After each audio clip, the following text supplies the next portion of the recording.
Fungsi utama seorang suami. Ibu mau tahu? Mau tahu ibu? Jalan pintasnya ibu masuk surga. Passwordnya masuk surga. Kenapa? Ridha suami itu ridhanya Allah. Kalau ibu sudah ridhanya, suami sudah ridha sama ibu, Allah tersenyum kepada ibu. Sebaliknya kalau suami tidak senang sama ibu, tidak pernah baik hatinya suami sama ibu, percayalah, susah ibu masuk surga. Betul, ridhanya Allah itu tergantung ridha suami. Kenapa bisa Ustaz? Karena kami ini suami yang nanggung ibu dunia akhirat. Ibu kira enak jadi suami? Dipikir bagaimana supaya kita bisa beli mobil, ibu bisa enggak kena matahari jalan. Kami pikir suami bagaimana supaya ibu bisa pakai baju baru tiap bulan supaya saudaramu enggak menghina kamu. Dipikir bagaimana supaya suami istri saya pakai emas, berlian supaya tetangganya enggak menghina dia. Itu dipikir semua oleh suaminya. Mana ibu pernah pikir bagaimana supaya saya belikan suamiku berlian? Pernah ibu? Ayo. Bukan cuma di dunia, di akhirat pun ibu ditanggung oleh suami. Beruntunglah wanita Islam. Wanita Islam itu sebelum diperiksa semua amal-amalnya, sebelum diperiksa puasanya, diperiksa hajinya, ada 4 laki-laki yang harus menanggung dia. 4 laki-laki yang harus menanggung ibu. Siapa? 1, orang tua, bapak. 2, suami. 3, anak laki-laki. 4, saudara laki-laki. Ini 4 yang bertanggung jawab terhadap ibu. Kenapa itu perempuan dia pakai jilbab? Ditanya suaminya, ditanya bapaknya, ditanya anak laki-lakinya, ditanya saudara laki-lakinya. Ternyata ini 4 laki-laki yang tidak beres, maka ibu bebas tugas. Itu enaknya jadi perempuan Islam. Beda kami laki-laki. Biar kami sholat, ketua majelis ulama, hafal Quran, istrinya tidak pakai jilbab, istrinya tukang gosip, istrinya tidak puasa, istrinya tidak nutup aurat, istrinya tidak sholat. Demi Allah, ku ampusakum wa ahliku. Suamimu, nih kau masuk neraka sama istrimu. Ditanggung ibu dunia sampai akhirat. Suamiku tukang selingkuh Ustaz, suamiku pemabuk, suamiku tukang tipu, suamiku koruptor. Tidak ada hubungan, dia yang tanggung dosanya. Ibu kalau baik agamanya, tadkhulul jannati bisalam. Kata Nabi, nih 7 pintu surga. Ibu pilih mana yang ibu mau masuki. Tidak ada urusan dengan suamimu.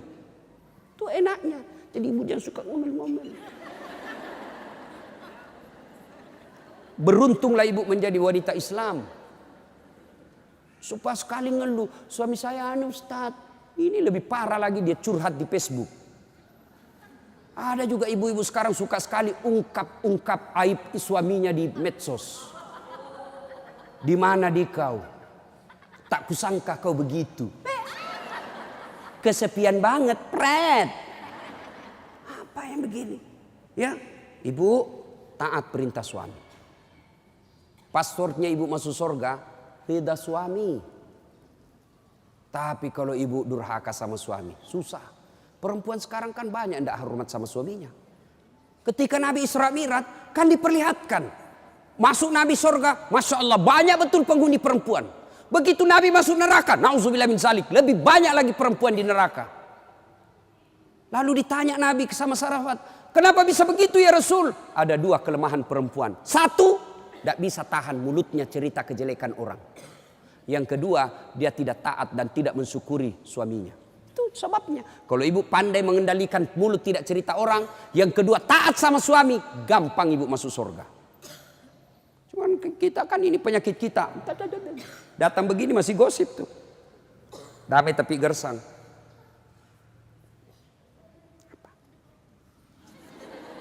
Apa?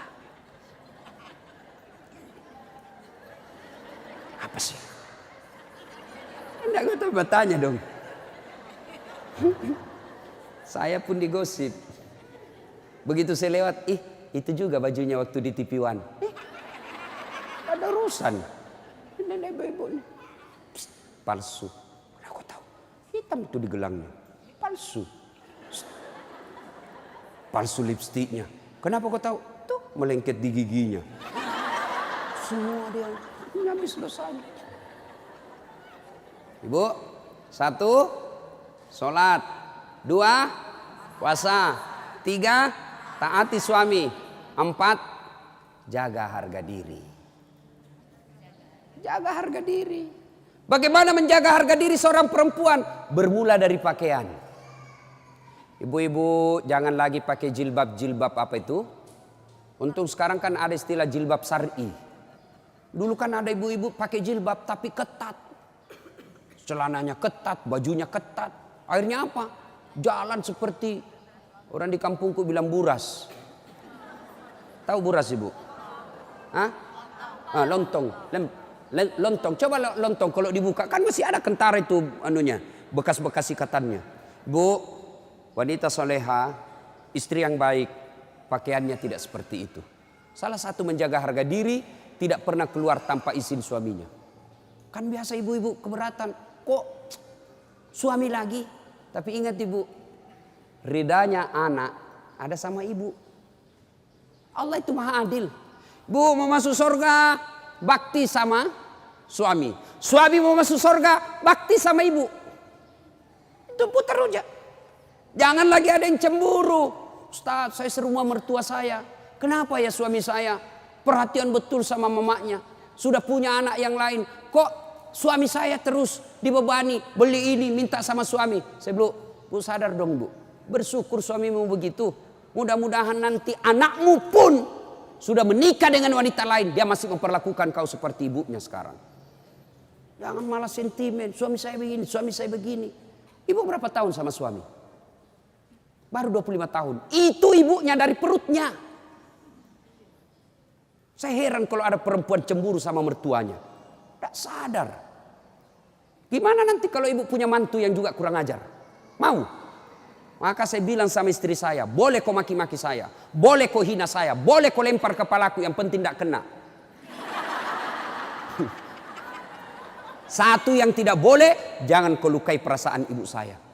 Begitu ibu saya luka perasaannya, kau pembuat sial, keluar kau dari rumah. Tidak ada toleransi. Begitu mestinya kita jadi istri.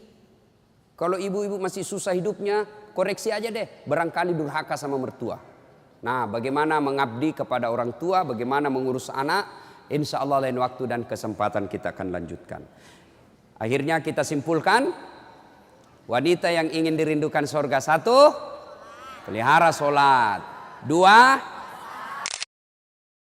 3, taat pada perintah suami selama perintah itu tidak melanggar agama. Yang keempat, jaga harga diri. Insya Allah kalau ini kita lakukan, maka Nabi jelaskan, silakan masuk surga, tadkhulul jannati bisalam. Silakan masuk surga dari pintu mana yang ibu mau suka. Subhanallah. Inilah tausiah kita, mudah-mudahan ada manfaat.